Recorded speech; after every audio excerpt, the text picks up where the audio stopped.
everyone. I'll be presenting my paper titled Role of Amblyopia Therapy in Children with Repaired Penetrating Ocular Trauma. The authors don't have any financial disclosures.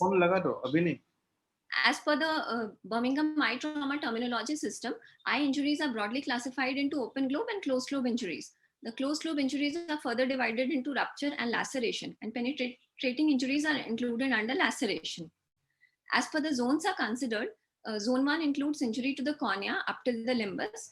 Zone 2 includes injury beyond that till 5 mm into the sclera. And Zone 3 includes any injury beyond that. So ocular trauma is a major preventable cause of uniocular vision loss in the pediatric age group. The poor prognostic factors include poor visual acuity at presentation, cases with rupture globe, Zone 3 injuries, any associated retinal detachment or vitreous hemorrhage, or dislocation of the lens. So our research question was, would amblyopia therapy help in pediatric ocular trauma patients? The purpose of our study was to assess the visual outcome in pediatric cases of repaired penetrating ocular trauma after amblyopia therapy. This was a prospective comparative study. The study was done from November 2018 to March 2020 at Regional Institute of Ophthalmology, RIMS, Ranchi. Ethical approval was taken from the Institutional Ethics Committee. We included children aged 5 to 10 years with penetrating injury in Zone 1 prepared at our tertiary care center. We excluded patients with Zone 2 or 3 injuries, trauma to lens or posterior segment structures, and those who were lost to follow-up or not willing for follow-up from the beginning were also excluded. Intraoperatively, after thorough wound exploration, repair of the penetrating injury was done using 10-0 monofilament suture. In the post-operative period, in addition to the routine medications, 6 hours daily occlusion was advised for a period of 6 months. Suture removal was done at 6 weeks. The primary outcome measure was visual acuity, which was assessed at 1 month, 3 months, and 6 months post-operatively.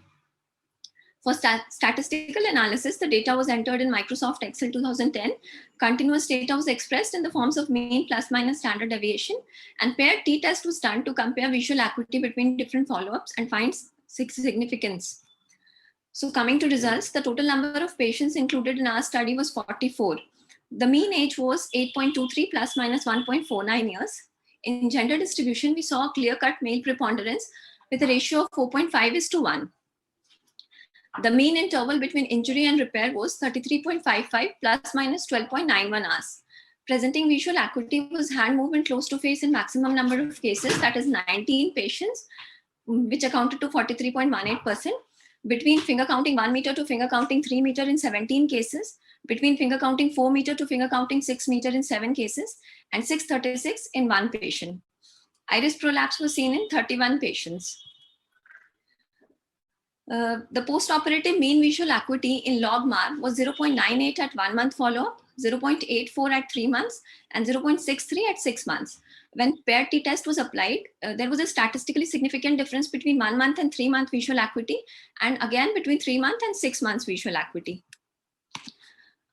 Coming to previous literature on these, there is a study on epidemiological profile of pediatric ocular trauma in northern India, which shows that which also shows a male preponderance with a ratio of 2.9:1.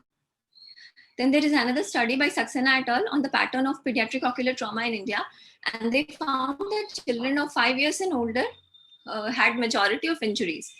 Again, the injury was more common in boys compared to girls. And they also found that in cases of closed globe injuries, most cases, that is 91.86%, could achieve a final vision of 612 or better.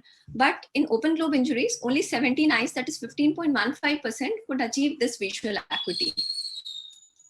Then there is pediatric eye disease study group that has published 17 amblyopia treatment studies. And the major results from those are patching is an effective treatment of amblyopia.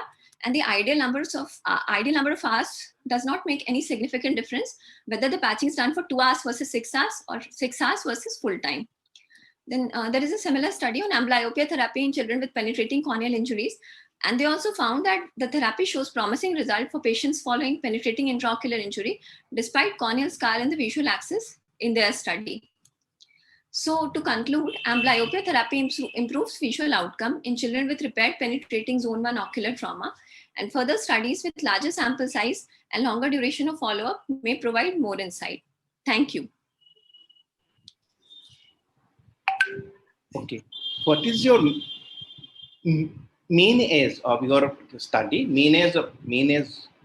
Yes, sir. So the mean age was 8.23 plus minus 1.49 years. Yeah, that's a one question. Why you choose in your study for only those? Because is amblyopia basically is beyond 6 or beyond 7 as per the Yes, sir. standard textbook. Yes, sir. So my inclusion criteria was I included children only between 5 to 10 years. That was my inclusion criteria. That's why I want to know why you Yes, include, because in other studies is from all children, but in your studies particularly 5 to 10 years. What is the reason behind? yes, sir. So the main reason was, sir, because this was the first study that we did. We are doing it on a larger sample size and for a longer follow. But for the first study, just to see that whether so the children aged 5 years and more were more compliant in our region, we found that they are more compliant to amblyopia therapy. That is why I chose children 5 years and older. Because what we see in the routine practice here, the children who are younger than that age do not practice the therapy properly.